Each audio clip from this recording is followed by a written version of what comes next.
Your phone can stream video, make calls, send data, and connect while moving at highway speeds. But most people never stop and ask, what's actually inside those tall white panels on a cell tower?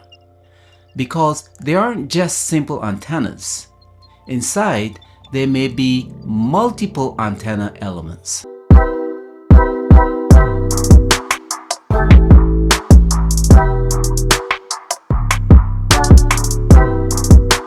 In these tall white boxes, we have antennas with different frequency bands, multiple polarizations, and entire antenna arrays, all working together at the same time.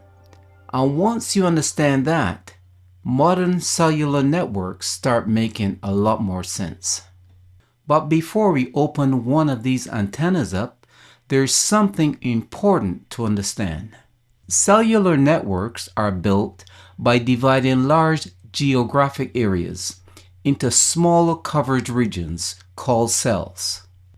There is a base station in each cell, and instead of there being one antenna on the base station covering every direction equally, like 360 degrees around the tower usually divides coverage into 3 sectors, with each sector having antennas covering 120 degrees.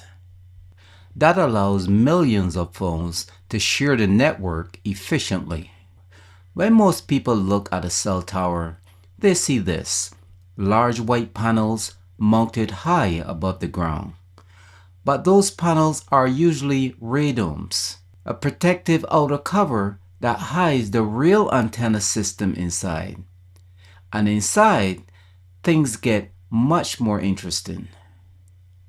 A modern cellular antenna is often made from multiple antenna elements stacked together, sometimes like this. These elements work together as an antenna array. Instead of one antenna doing all the work, many smaller antenna elements combine to shape and control the radio signal. And that's one reason cell towers can cover large areas efficiently. But there's something else most people don't realize. One tower usually doesn't cover every direction equally. Instead, coverage is normally divided into sectors. Different antenna panels point in different directions. That improves capacity, efficiency, and signal control. Instead of one antenna trying to serve everybody at once, different sectors handle different groups of users. Now here's where things start getting really interesting. Radio waves also have something called polarization. Polarization describes the orientation of the electric field as the radio waves travel through space.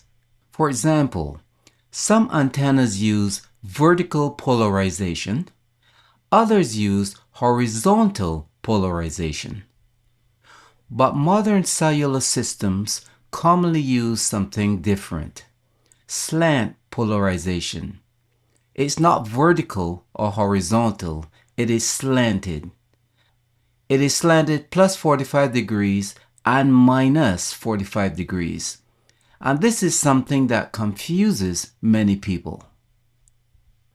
Because the antenna elements are physically mounted at angles, not because the tower is trying to point signals sideways, but because different polarizations help separate signal paths.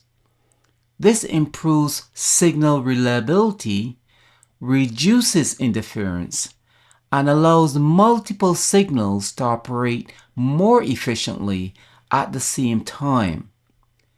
And later in this series, this becomes extremely important when we talk about MIMO systems. But modern cellular antenna go even further than this. The signal can also be electronically controlled. By carefully adjusting timing and phase between antenna elements, the antenna system can shape where energy goes.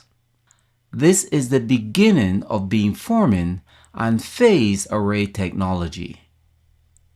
And this is one reason modern networks can support so many devices while still maintaining speed and coverage. So even though these may look like simple white boxes, inside they are actually carefully engineered antenna systems designed to control radio signals with incredible precision. And understanding these systems is the foundation for understanding modern wireless communication.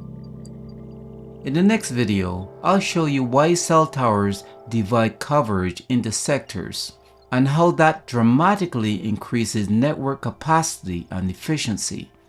If you found this helpful, please like, subscribe, and turn on notifications. And I'll see you in the next video.